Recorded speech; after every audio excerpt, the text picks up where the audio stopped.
ની શોભા વધારવા માટે જે કિસાનો મહેનત કરે છે એ મહેનત નથી, પૂજા છે. અને એ ધરતીની શોભા આપણે છે. જેમ ધરતીની શોભા વધે તો આપણી શોભા વધે ને. એટલા માટે આપ લોકો બધા ભેગા થયા છે. અહીંયા ખૂબ દૂર દૂરથી હિન્દુસ્તાનના છેવાડાના ગામ સુધી પહોંચવા માટે આવેલા મહેમાનો ઘણી બધી માહિતી લઈને આવેલા છે. એ માહિતી આપણા કિસાન ભાઈઓની પાસે પહોંચે તો એના જીવનમાં નવી ચેતના અને કંઈક નવું કરવાની હિંમત અને સાથે સાથે એવી પ્રેરણા મળે. એટલા માટે આવેલા આપણા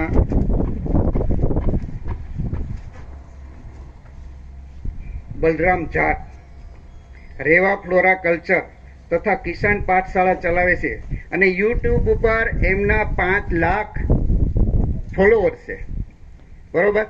હવે આવા જે ખેડૂતો રોજ જોવે છે, એમને સાંભળે છે, એવા બલરામભાઈ. ત્યારબાદ એ પછી આવે છે સાગરભાઈ કોપરડેકર. સાગરભાઈ કોપરડેકર. અને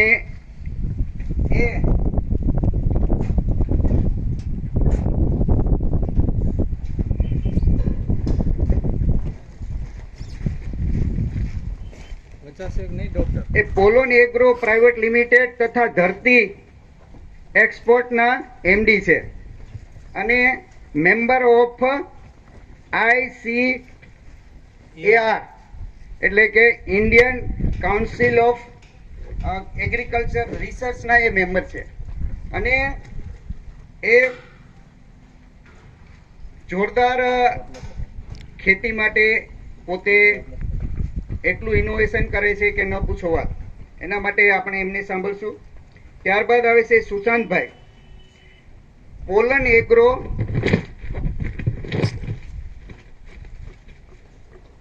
એગ્રો મહારાષ્ટ્રમાં, ગુજરાતમાં અને મધ્યપ્રદેશમાં ડેવલપમેન્ટ નું કામ કરે છે, એટલે વિકાસનું કામ કરે છે. ત્યારબાદ આવે છે મિસ્ટર પ્રમોદ પાટીલ. એ પોલોન એગ્રોમાં હેડ ઓફ સેલ્સ મેનેજર છે. અને 5મા છે અનિલજી. એ છે નોર્થ ગુજરાતમાં પોલન એગ્રોનું કામ સંભાળે છે. હવે હું ભાઈ શ્રી ઘનશ્યામભાઈને વિનંતી કરું છું, દ્રોણ, કે બલરામભાઈ જાટ એ સ્વાગત કરશે.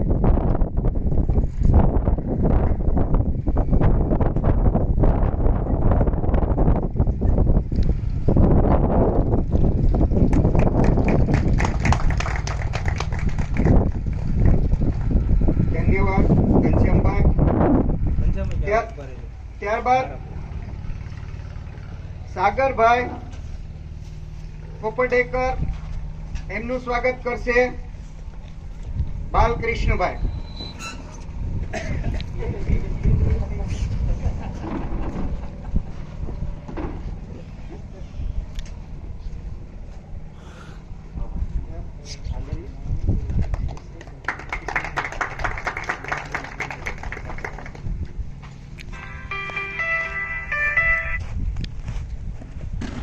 और ગુજરાતીમાં દાદા, હા, સુશાંતભાઈ, એમનું સ્વાગત કરશે રાજુભાઈ ડોબરિયા. આવો.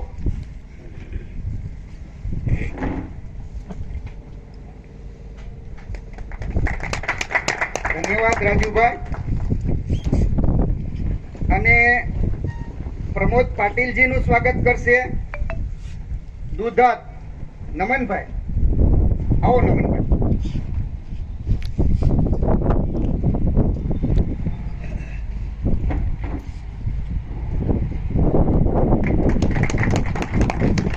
ત્યારબાદ અનિલજીનું સ્વાગત કરશે બાબુભાઈ કાછડિયા.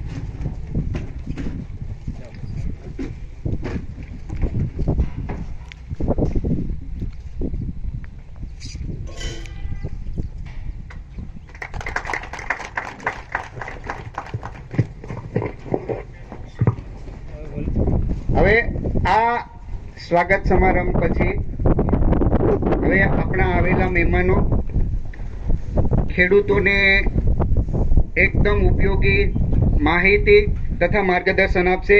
એની પ્રેરણા લઈને આપણા વિસ્તારના ઘણા એવા ખેડૂતો છે કે પોતાને કંઈક કરવાની એવી હિંમત એ દાખવે, પ્રેરણા મળે અને ખેતીની અંદર નવું ઇનોવેશન થાય, વધારેમાં વધારે ઉત્પાદન મળે અને ખેતી મજબૂત બને, એના માટે એ કામ કરે છે.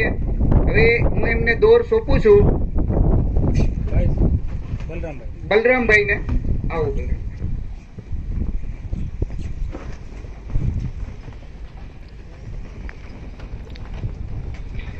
नमस्कार.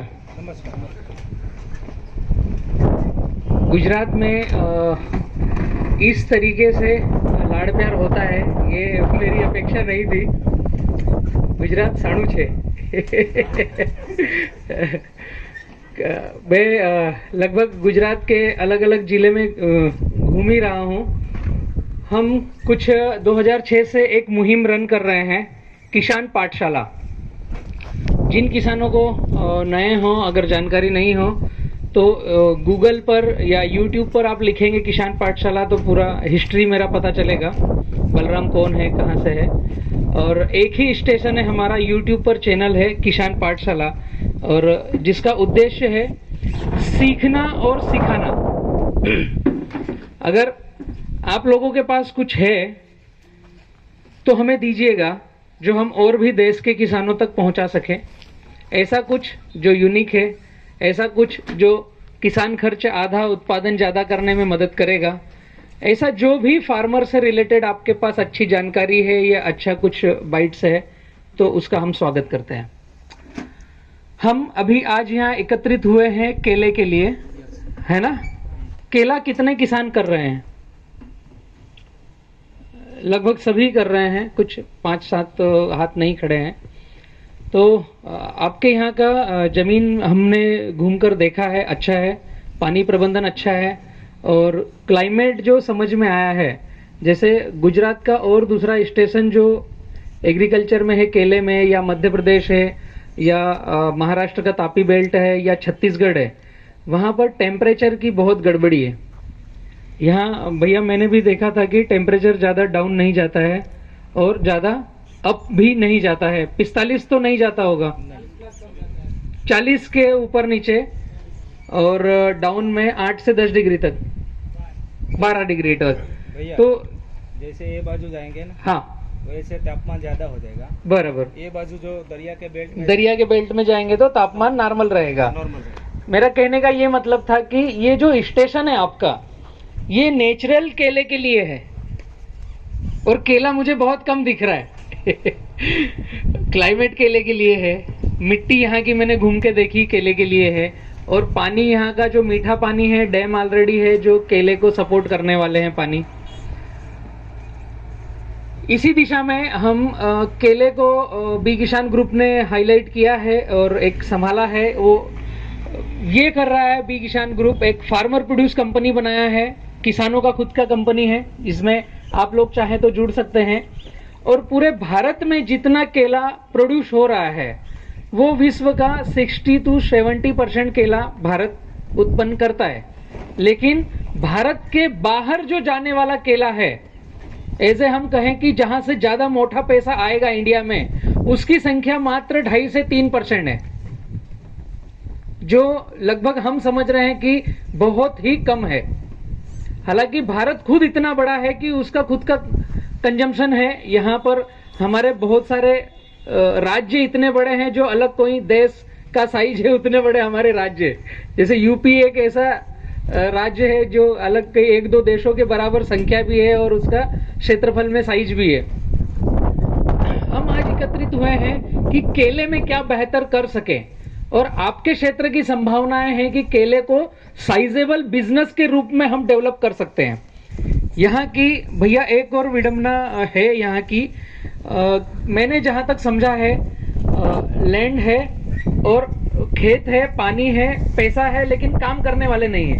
जो इंडिया के बाहर जाकर बसे हैं, जो कुछ हैं बिजनेसमैन जिनके बच्चों को बनाना चाहते हैं तो उनको अहमदाबाद भेजते हैं या सूरत रखते हैं। खेती करने से परहेज है या खेती को कम से कम निकृष्ट समझ रहे हैं। तो उसी कड़ी को हम टच करेंगे कि खेती में भी अगर आप एंट्री करते हैं और एक 10 से 12 एकड़ की खेती में आप एंट्री करते हो व्यवस्थित, तो मिनिमम लाख रुपए महीने की नेट इनकम आपको खर्चा काटकर मिलती है, कम से कम।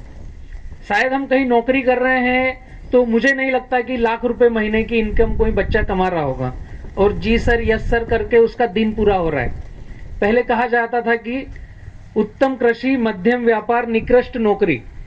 अभी 2021 में 2020 में उल्टा चल रहा है।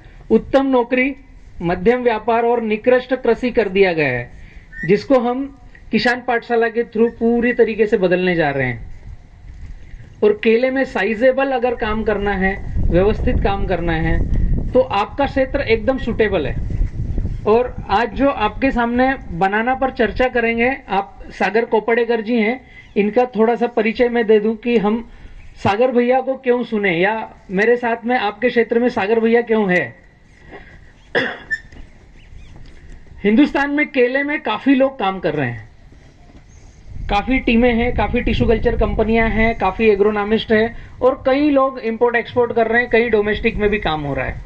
लेकिन मैंने जब 2010 से केला समझना चाहा कि केला है क्या, तो जिन क्षेत्रों में, जिन गांवों में केवल केले की खेती होती है, वहां पर अगर आप भी जाकर देखेंगे तो उस गांव का लिविंग स्टैंडर्ड ही अलग है।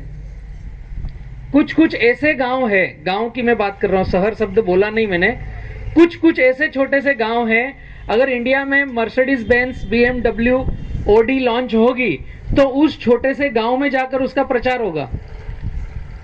ऐसे कई सारे गांव हैं और वो इतने रीच क्यों है, वहां पर केवल और केवल केले की खेती होती है।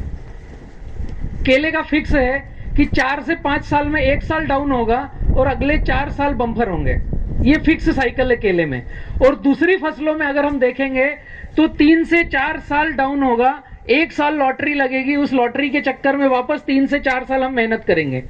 केले में उल्टा है, और 1 साल भी इसका अच्छा आता है तो अगले 5 से 6 साल आपको आगे बूस्ट देता है, लिफ्ट देता है आपको धन में, लिविंग स्टैंडर्ड में, बच्चों के अलग अलग फैकल्टी में, अच्छा एजुकेशन देने में। हमें चाहिए क्या कृषि में? शुद्ध सात्विक तरीके से हम कैसे अच्छा ज्यादा पैसा कमाएं, यही अपेक्षा है हम सबकी, कि और कुछ है यहाँ पर बैठे हैं तो खेती ही एक ऐसा रोजगार है जिसमें किसी को जी सर नहीं बोलना है। 24 घंटे हम बिजी हैं और 24 घंटे फ्री हैं, और शुद्ध सात्विक सच्चे तरीके से खेती में ही हम पैसा कमाते हैं, जहां तक मैंने समझा है। तो सागर भैया हमारे साथ क्यों है, मैं ये बतला रहा था। 2010 से मैंने जब केले को समझा तो ऑल इंडिया में घूमकर देखा तो ये समझ में आया कि इंडिया में केले की खेती जो हो रही है वो अंदाज पंचे दामोदर हो रही है मतलब टिश्यू कल्चर कंपनी ने अपना पौधा बेचा, उसने गाइडलाइन दी अपने पौधे बेचने तक। कुछ क्षेत्रों में क्या होता है कि गुजरात में कहीं कहीं पर साइजेबल व्यापारी जब फ्लावरिंग आता है उसके बाद की केवल छोटी सी टेक्निक देते हैं कि आपने पकाया कैसा भी, फल आने के बाद में इसको ध्यान कैसा दें तो थोड़ा ये केला सुंदर बनेगा तो मैं उठा के लेके जाऊंगा। शायद आपके यहाँ भी ऐसा हो रहा है, ऊना में भी ये कुछ टेक्निक है फ्रूट केयर की। जब फ्लावरिंग आती है उसके बाद में व्यापारी फार्म को अपने अंडर में कर केवल फ्रूट केयर पर ध्यान देते हैं। तीसरा, किसान खेती कर रहा है केले की, तो पड़ोस में जो 5 साल से खेती कर रहा है एक उससे ज्ञान ले लेंगे, दूसरा जो केले के पौधे बेचेंगे उससे ज्ञान ले लेंगे, और तीसरा जो कृषि काउंटर है उससे ज्ञान ले लेंगे। क्योंकि हम किसानों का एक दायरा सीमित है, हम वहां तक का ही हम नॉलेज लेते हैं जो हमसे कनेक्टेड है, जुड़े हुए आसपास। तो ये तीनों चीजों में एक छोटा सा एरर क्या है, एक गड़बड़ी क्या है कि जैसे मेरा टिश्यू कल्चर कंपनी है, मैं रेवा फ्लोरा ऑल इंडिया में पौधे सप्लाई करता हूं, रेवा फ्लोरा के नाम से हम पौधे बनाते हैं। अगर मैं रेवा फ्लोरा का प्रतिनिधि बन के आया हूं तो मैं किस टॉपिक पर बातें करूंगा कि ज्यादा से ज्यादा मेरा रेवा का पौधा कैसे बिकेगा और आज बिका, इस साल बिका, तो अगले साल फिर कैसा आप ज्यादा खरीदोगे, मेरा दायरा सीमित हो जाएगा। ऐसे ही जो एग्रोनॉमिस्ट आपको गाइडलाइन देगा, उनके प्रोडक्ट के इर्द गिर्द उनका दायरा सीमित हो जाएगा। लेकिन मैंने जहां तक समझा है कि हमें गाइडलाइन लेना कहां से चाहिए, जो व्यापारी केला खरीदने में ज्यादा से ज्यादा पैसे दे, ज्यादा से ज्यादा साइजेबल वो माल को रोटेट करे, जो किसानों के खेतों से माल काट करके अलग अलग स्टेशन पर सेल करे, अलग कंट्री में, अलग डोमेस्टिक में तो मदर डेयरी, रिलायंस, महिंद्रा, किंगशाइन बनाना, यहां पर अपना केला प्लेसमेंट करे। तो ये ऐसे स्टेशन है कि वहां एरर वाला केला चलता नहीं। जैसे एक्सपोर्ट करना है तो 10 से 12 दिन का ट्रेवलिंग हो गया, और यहां से ले जा करके प्री कूलिंग करना इसका 5 से 7 दिन का हो गया, तो अल्टीमेट 15 से 20 दिन का ट्रेवलिंग खेत से केला कटने के बाद इतना समय बिताना। तो जिस केले में क्वालिटी होगी, जिसमें वेट अच्छा होगा, जिसमें न्यूट्रिशन वैल्यू होगी, वही आखिरी में जाकर के टिकेगा। वरना जो गाइडलाइन सही से नहीं फॉलो किया है, खेत में पोटास अपटेक अच्छे से नहीं हुआ है, या पानी प्रबंधन में गड़बड़ी आई है, तो वो केला लंबी दूर ट्रेवल करने में एरर करेगा, सही से चल नहीं पाएगा। तो मैंने जब भैया की प्रोफाइल समझी 2016 के बाद में, 2010 से मैं केले में एंट्री हूं, और किसान पाठशाला हम 2006 से रन कर रहे हैं, सीखना और सिखाना। तो जब 2010 के बाद मैंने केले में एंट्री करी, तो यही समझा कि अगर पानी है मेरे खेतों में तो मैंने केवल केले की खेती करना चाहिए। पैसा शुरुआत में लगेगा, मजदूर बहुत कम लगेंगे, और इनकम आएगी तो साइजेबल इनकम आएगी। और मैंने जो कैलकुलेशन निकाले थे वो ये निकाले थे कि 1.5 से 2 रुपए केजी प्रोडक्शन कास्ट का खर्चा, और बिक्री 5 से 6 रुपए केजी। 2010 में मैंने ये ग्राफ निकाला था बड़वानी मध्य प्रदेश का, कि 1.5 से 2 रुपए केजी प्रोडक्शन कास्ट लगती है अगर हम बहुत अच्छे फैकल्टी से केला करते हैं, और बिक्री 5 रुपए से 6 रुपए किलो तक की बिक्री होती है।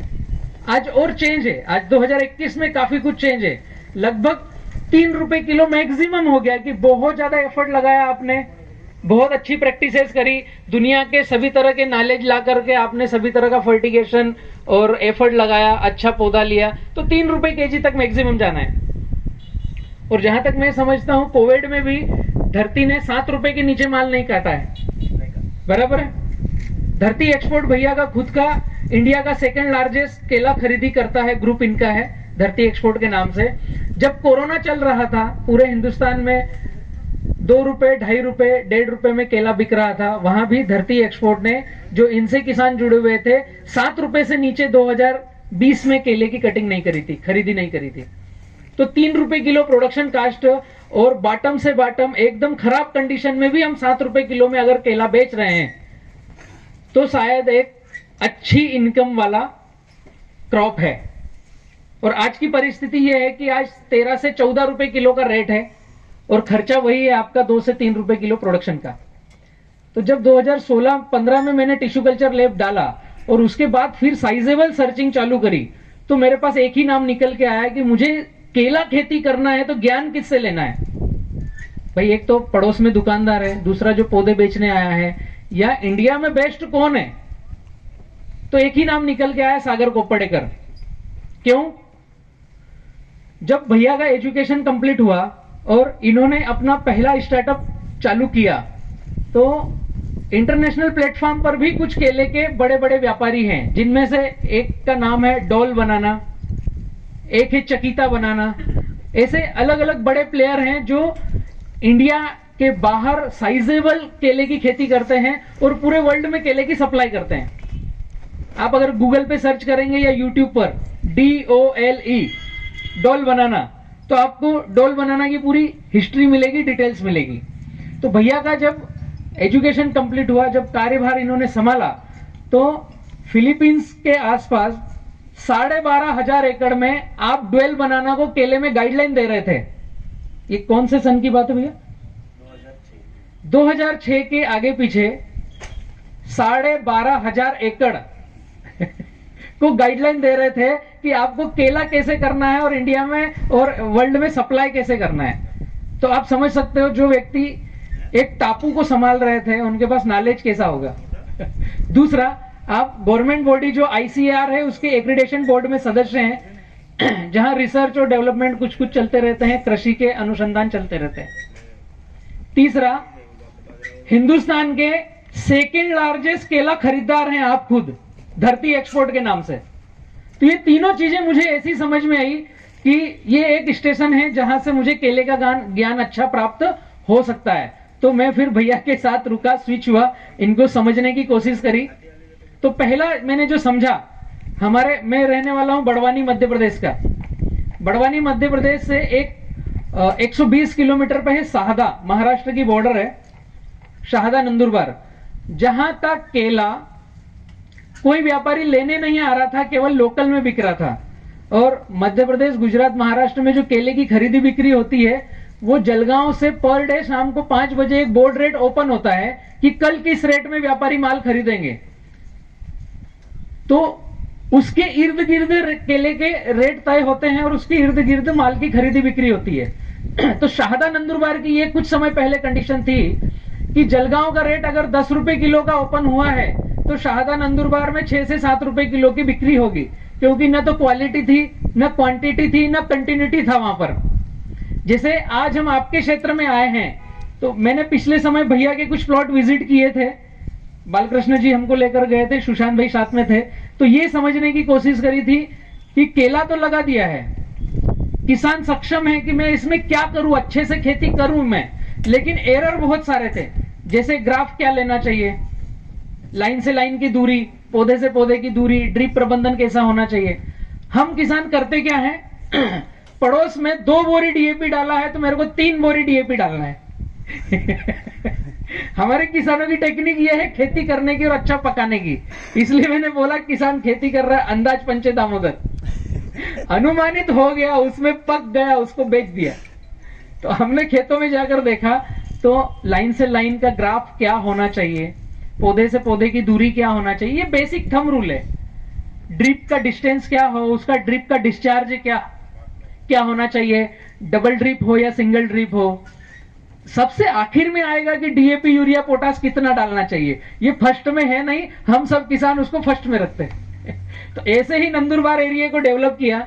आज की तारीख में जलगांव का जो बोर्ड निकलता है, जैसे कल का 11.5-12 रुपए का था, लेकिन आज वहां पर केला 14 रुपए में बिक रहा है।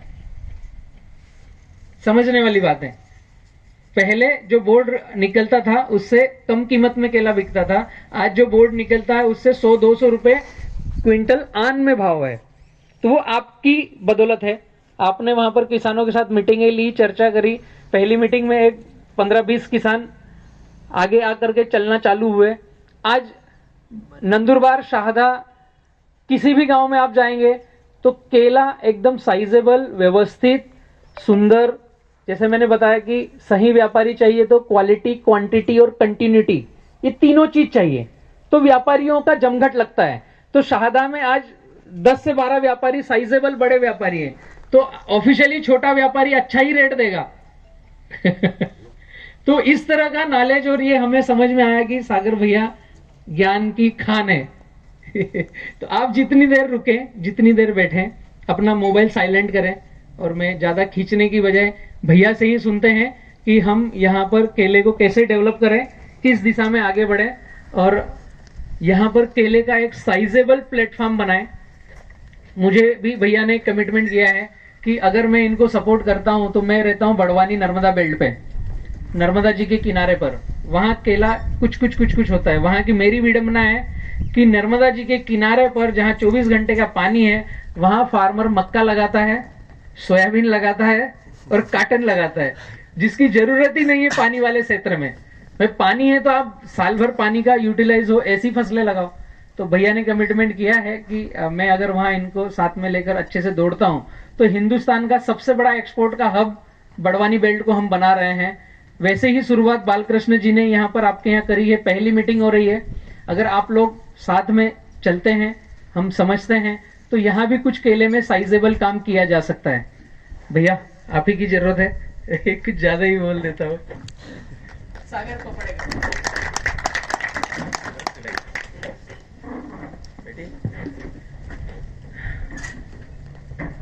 समय है ना आपके पास? पक्का?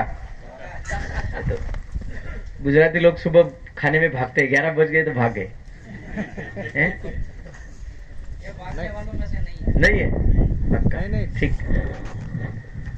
उपस्थित सारे किसान भाई, साथ ही पोलन परिवार के सारे सदस्य, बी किसान रीवा फ्लोरा के सदस्य और बालकृष्ण भाई, इनका मैं पोलन परिवार की ओर से सहर्ष स्वागत करता हूं।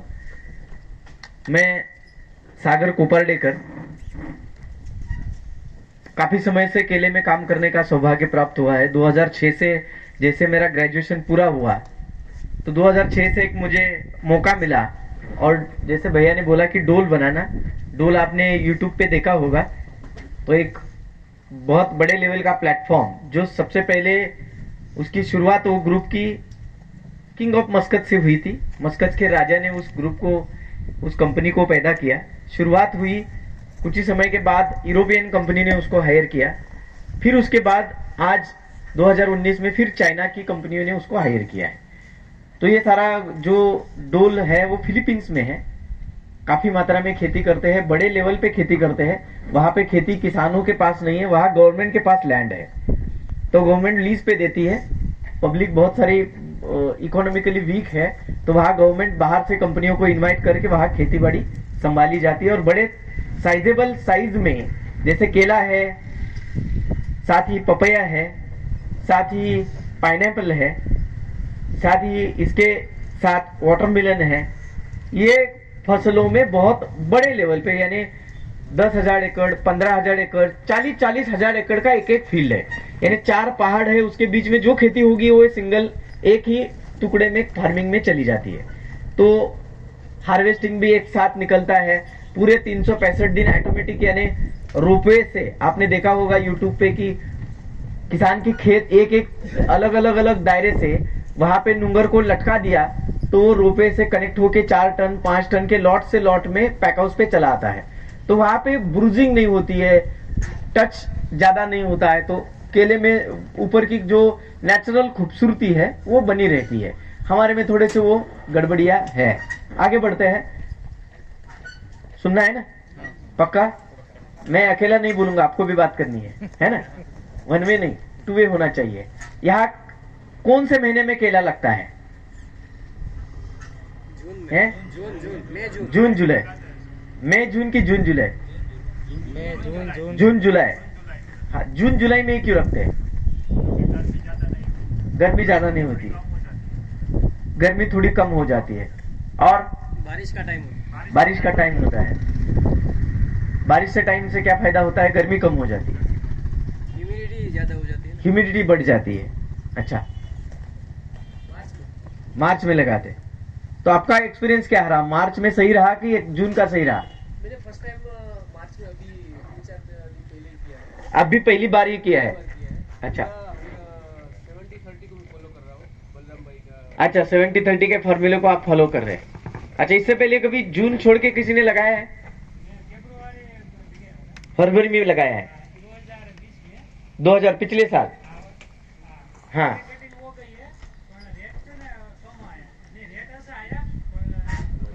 वजन कम आया। फरवरी में रखा था 2020 में, अभी 2021 में उसका शुरुआती दौर में कटिंग हो गया, यानी लाम अपनी छोड़ी है। लाम ही बोलते ना? हाँ, लाम अच्छा है। हाँ, जैसे जून में लगता है, जून का केला आपने कभी लगाया था?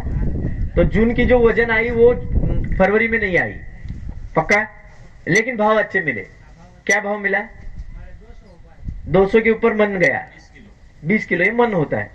गुजरात के साथ मेरा रिश्ता बहुत पुराना है, 2008 से आता हूँ, तो छोटे सारे शब्द मुझे पता है। गुजराती मेरे लिए पुरानी है। मैंने सूरत से शुरू किया था काम को, अभी बड़ौदा तक पहुंचा हूँ। 9-10 साल से लगातार आता ही रहता हूँ, समय समय पे।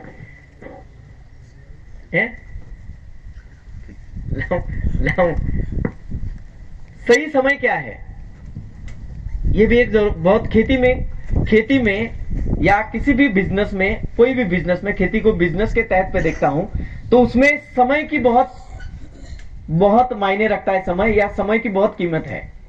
जैसे हमने हर बार देखा है कि जब भाव अच्छे हो, डिमांड सप्लाई की चेन अगर सही रहे, तो गधे भी घोड़े के भाव में बिकते हैं। ये फैक्ट है ना। और हमने समय नहीं, डिमांड सप्लाई की चेन को नहीं समझा, तो घोड़ा भी गधे के बाजार में भी नहीं बिकता है। सही है ना। तो ये दो चीज को हम कनेक्ट करके अगर आगे जाए तो एक फायदे वाली बेसिक चीज हमें समझ में आती है कि भाई केला कौन से समय में लगना चाहिए और क्यों लगना चाहिए। जैसे भाई ने बात करी कि फरवरी में जो लगा रखा था पिछले साल, उसका भाव अच्छा रहा लेकिन वजन घट गया। तो वजन आपका कितना घटा, आपको क्या लगता है, क्या वजन आया? आपकी रास क्या आई अभी? 15 किलो की रास है, 15 किलो की आई। और जून में कितने आती है? 20, 32, 30, 32 के अगल बगल में आती है। 25, 25 आई। और अगर हमने ऑफ सीजन में रखा तो 15 ही आ गए, तो 10 केजी का लॉस हुआ। ये बहुत बड़ा लॉस है ना।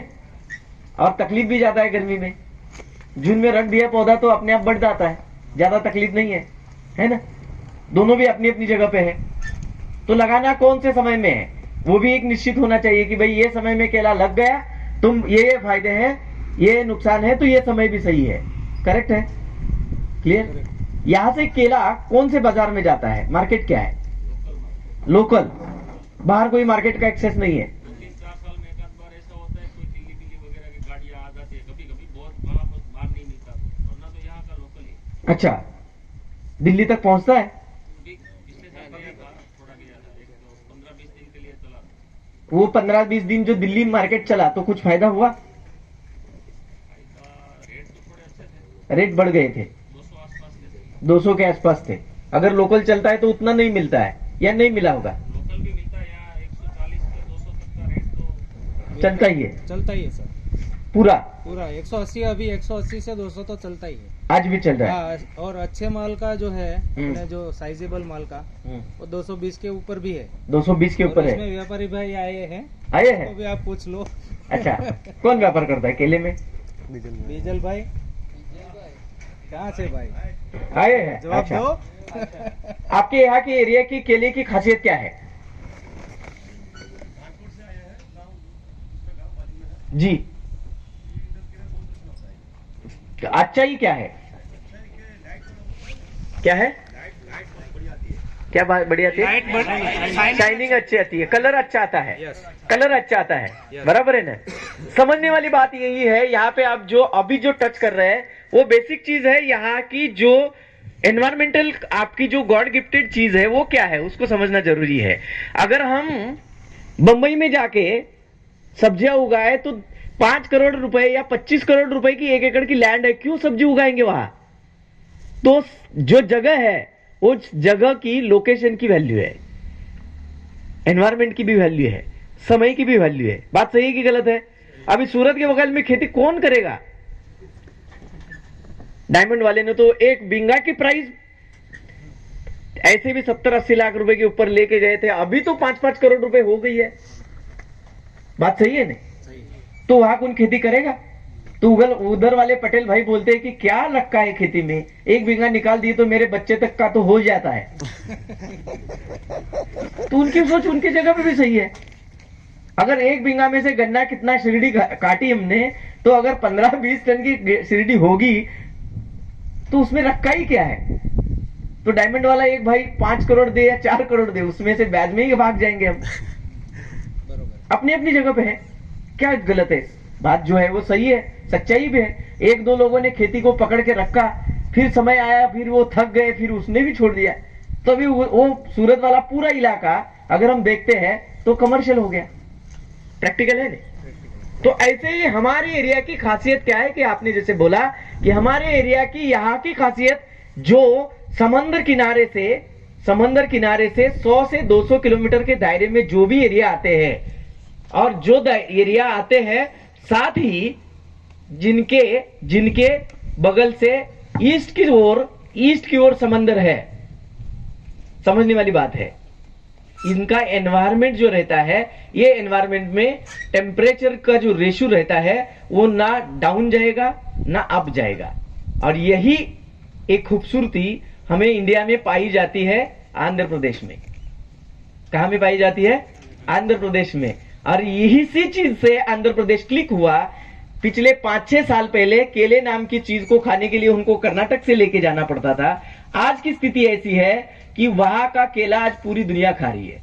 भारत तो छोड़ ही दो, जैसे आप वो भाई को पता होगा जो बेचते हैं केला, आंध्रा के केला शुरू होता है तो भारत के केले को पूरे भारत, जो दूसरे राज्यों के केले को कोई खाता ही नहीं है, यानी टच ही नहीं करता है। व्यापारी दिल्ली वाला भी बोलता है कि यार पहला आंध्रा बाद में सब कुछ। ये हुआ क्यों? क्योंकि उन किसानों को भी नहीं पता था कि हमारे एरिया की खासियत क्या है। कुछ किसानों ने शुरुआत की, धीरे धीरे वहां पे स्वीट ऑरेंज हो रहा था। स्वीट ऑरेंज यानी जैसे मौसम भी होता है, ऐसा ही उनका एक ऑरेंज है, अलग है, मौसम्बी भी नहीं है। किन्नू जैसे आप जानते होंगे, किन्नू को संतरा और मौसम्बी के बीच का एक फ्रूट है, बीच का। जैसे संतरा और मौसम्बी को खाना है तो उसको छीलना मुश्किल हो जाता है, बहुत तकलीफ से छिलके निकलते हैं। लेकिन एक किन्नू की जो स्किन है वो इजीली छिल जाती है। तो उसको एक फ्रूट में अभी बहुत उछाल आया है, क्योंकि आप वॉकिंग में चलते चलते भी उस फ्रूट को खा सकते हैं। लेकिन आपको मौसम्बी खानी है तो इजीली उसका जो छिलका है वो उतरता नहीं है। तो उसमें तकलीफ ये है कि खाने की इच्छा है, लेकिन छिलका काटते काटते आधा पानी तो नीचे निकल जाता है, तो हम प्रैक्टिकली खा नहीं पाते हैं। तो इसकी वजह से वो फ्रूट में बहुत पीछे रहा था। लेकिन जो किन्नू फ्रूट आया है उसमें छिलका इजीली उतरता है, क्योंकि स्किन बहुत बड़ी होती है और फ्रूट छोटा होता है अंदर। तो स्किन जो है छूटी हुई होती है, आराम से निकालो, बगैर में रखो, खा लो। ना मीठा है ना खट्टा है, बीच की टेस्ट है। ऐसे ही उनका स्वीट ऑरेंज एक ट्रेडिशनल फ्रूट है। वो स्वीट ऑरेंज को, ये स्वीट ऑरेंज को बगल में रख के उन्होंने जैसे देखा कि स्वीट ऑरेंज का मार्केट धीरे धीरे टूट रहा है, तो उन्होंने पकड़ा केला, पकड़ा दाड़म। दाड़म पता है ना, पोमोग्रेनेट, अनार बोलते हैं ना, दाड़म नहीं, दाड़म नहीं, सब एक ही है, दाड़म तो दाड़म ही है, नहीं समझते दाड़म, ठीक है ना। तो एक समय में केले को पकड़ा, पकड़ने के बाद कुछ व्यापारी पहले गए, कुछ व्यापारी शुरुआती 2011-12 में वहां आंध्रा पहुंचे। पहुंचने के बाद उनके केले की जितनी डिमांड दिल्ली मार्केट में, लोकल मार्केट में होती है, तो यहाँ हमारे यहाँ केला जब जिस समय में 9 रुपए चल रहा था, 2012 की बात है, तो वहां पे केला 1.5 रुपए 2 रुपए में आ गया। महाराष्ट्र में 9 रुपए चल रहा है, आंध्रा 1.5 रुपए 2 रुपए पे आ गया, क्योंकि लेने वाले कोई नहीं, जो लोकल डिमांड थी उतनी तो ऑलरेडी केले उससे सरप्लस हो गई। तो फिर कुछ महाराष्ट्र के व्यापारी नीचे चले गए, फिर नीचे जाके उन्होंने वो केले को धीरे धीरे महाराष्ट्र लाने का प्रयास किया, बंबई तक पहुंचाने का प्रयास किया। तो बीच में रास्ते में वो केला खत्म होना शुरू हुआ, क्योंकि उसकी स्किन जो है, उसकी जो स्किन है, समझते हैं ना, छिलका एकदम पतला है, एकदम क्या था, पतला है, आज भी पतला है। तो रास्ते में खत्म होना शुरू हुआ, तो व्यापारी डर गए। फिर कुछ टेक्निकल लोग आगे आए, उन्होंने बोला कि केला पतला छिलके में खत्म हो रहा है तो न्यूट्रिशन वैल्यू चेंज करो। फिर अगले साल उसमें ट्रायल हुई और फिर वो केला महाराष्ट्र तक पहुंचा। नीचे चेन्नई मार्केट जा रहा था, वैसे ही हैदराबाद उनका सेंटर है, वहां से फिर अगल बगल के मार्केट में आना शुरू हुआ। ऐसे करते करते लेकिन जब वो महाराष्ट्र पहुंचा तो एक जादू वाली चीज, जैसे भाई ने बोली वैसी हुई कि जो थैले पे केला रखा, आंध्रा का केला रखा, उसके बगल में महाराष्ट्र का केला बिकना नहीं, बंद हो गया। क्यों बंद हुआ? क्योंकि वो जो केला पकने के बाद, आंध्रा का केला पकने के बाद उसके बगल में सोना भी रखे तो पहचान में ना आए, ऐसा कलर आना चालू हुआ। यानी आता ही था, ऐसा कलर आया। और उसके बगल में महाराष्ट्र के केले को कलर जो है वो पीला था, लेकिन गोल्डन येलो जो कलर होना चाहिए, कौन सा कलर? Golden yellow. येलो तो सभी का आता ही है, लेकिन जो गोल्डन येलो कलर आना चाहिए वो नहीं आया। और ना आने की वजह से व्यापारियों के थैलों पे, छोटे छोटे व्यापारियों के थैलों पे जो आंध्रा का केला बिकना शुरू हुआ, तो फिर उनकी डिमांड आई, फिर नीचे सब व्यापारी दौड़े, फिर दौड़ते दौड़ते दिल्ली के दौड़े, दिल्ली के दौड़ने के बाद एक्सपोर्टर दौड़े। आज ऐसी सिचुएशन है, जब तक आंध्रा चलता है तो पूरे इंडिया को रुकना है, कोई केला लेने वाला नहीं है, क्योंकि फर्स्ट प्रायोरिटी किसको है? आंध्रा को आ गई। यही खासियत आपके खेतों में, यहाँ के लोकेशन में है। खासियत क्या है? मैंने बलराम भाई और बालकृष्ण भाई से बात करी, तो फिर मैंने आपके एरिया को थोड़ा इंटरनेट पे सर्च किया कि आपका एरिया क्या है, बारिश कितनी होती है, लोकेशन वाइज यहाँ से हवा कैसे चलती है, जैसे अभी हवा चल रही है, इसका फायदा क्या है, इसका नुकसान क्या है। तो मैंने बहुत सारी काफी चीजें जो देखी, जो 80-90% से ज्यादा चीजें देखी कि वो आंध्र प्रदेश को टच कर रही है। उनकी भी समंदर किनारी जो है ईस्ट के दायरे से आती है, हवा भी आपके जैसी ही चलती है। मौसम वहां फरवरी में, हमारे बाकी वाले एरिया में ठंडी जो है वो फरवरी के आखिर तक चलती है, लेकिन वहां की ठंडी कभी आई उन्होंने सुना ही नहीं है। ठंडी आती है तो भी वो स्वेटर नाम की चीज को पहचानते नहीं है। आप कर्नाटक से नीचे जाओगे तो ठंडी नाम की चीज उनको पता ही नहीं है। गर्मी उनको पता है, क्लाउडी एनवायरनमेंट पता है, इसलिए तो वो लुंगी पहनते हैं। गर्मी है, समझ रहे हैं सब लोग, समझ रहे हैं। ये स्वेटर क्यों नहीं है, उनके पास ठंडी होती है सितंबर अक्टूबर में, यानी बारिश में ठंडी होगी, लेट बारिश होती है, शुरुआत भी वहां से है और आखिर भी वहां पे ही है। लेकिन जो नॉर्थ से जो ठंडी हवा लेके हवा आई है वो महाराष्ट्र होके नीचे गोवा से समंदर में चली जाती है, तो वो नीचे वाले पोर्शन में जाती ही नहीं है, तो उनको फायदा होता है। और उनका क्या फायदा है, वो लोग ठंडी हो, गर्मी हो या बारिश हो, 365 दिन में वहां पे ठंडी ना होने की वजह से वहां के केले में जो सबसे बड़ी खामी होती है वो होती है चिलिंग इंजरी। कौन सी इंजरी? चिलिंग इंजरी, जो ठंडी की वजह से होती है वो उनके केले में आती ही नहीं है, और वही उनकी स्ट्रेंथ बनी है। और आज के डेट में आज भी अगर हम देखते हैं केले में, तो जब महाराष्ट्र में केला 10 रुपए चलता है तो आंध्रा का केला 16 से 17 रुपए में बिकता है।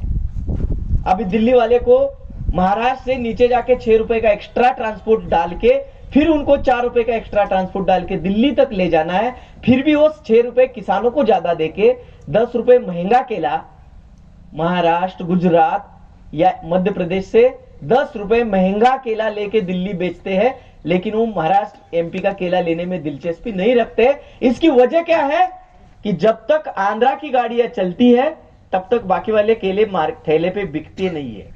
और क्यों नहीं बिकते हैं? क्योंकि उसका दिखने वाला खूबसूरती, वो ही खूबसूरती मैंने कुछ समय पहले बालकृष्ण भाई से सुना कि आपके केले की खासियत क्या है, तो मैंने उनको क्रॉस क्वेश्चन किए कि भाई ये नहीं, ये होना चाहिए, तो बोले कि हाँ यही बोलते हैं कि हमारे एरिया से केला बाहर बिकता ही नहीं, जितना पकता है वो तो लोकल में बिक जाता है। क्यों बिकता है? क्योंकि जितना भी हमारे केले की खूबसूरती है, जैसे कभी कभी कम होता है तो सूरत से केला आता है, कभी राजपीपला से आता है, बड़ौदा से आता है, लेकिन उनके केले में जो कलर आता है उनसे हमारे केले की कलर शाइनिंग बहुत अच्छी है। सही है कि गलत है? सच्चाई है ना? तो इसको अगर हम स्ट्रेंथ बनाए, इसको ही ताकत बनाने की आवश्यकता है। आप आंध्रा से भी नजदीक हो, आपसे जो सबसे भारत के सबसे बड़े मार्केट है, सबसे बड़े मार्केट जो केला कंज्यूम करते हैं वो नॉर्थ में है। बात सही है ना? क्योंकि केला सबसे सस्ता फ्रूट है। इतने जैसा कोई फ्रूट सस्ता है चीकू है? बात है ना? चीकू भी है ना, सस्ता है ना, लेकिन चीकू को लोग जितना केले को पसंद करते हैं उतना चीकू को पसंद नहीं करते हैं।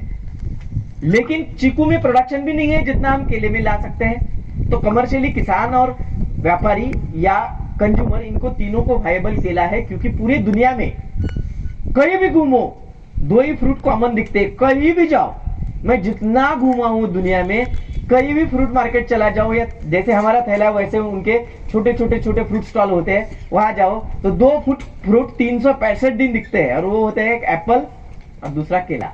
होता है कि नहीं होता है? 365 दिन। ऐसा कोई सीजन है केले का कि अभी खाया जाए बाकी नहीं खाया जाए, ऐसा कुछ है?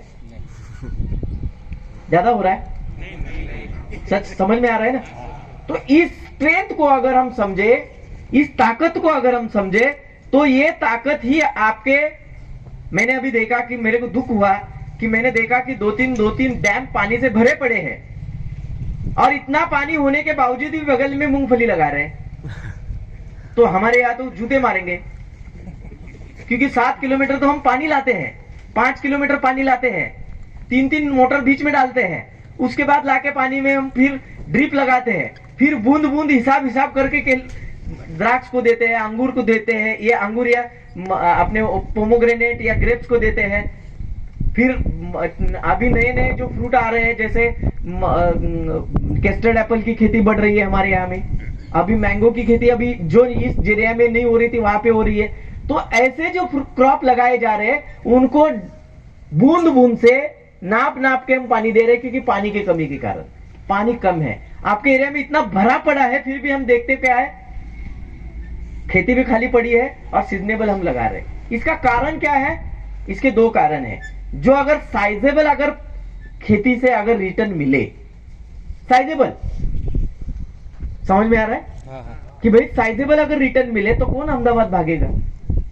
किसको लगी है? नहीं लगी है ना, बात सही है ना। ऐसा अभी क्या है कि अहमदाबाद जाके भी कुछ नहीं है, हमें वो भी पता है, ये खत्म हो गए दिन।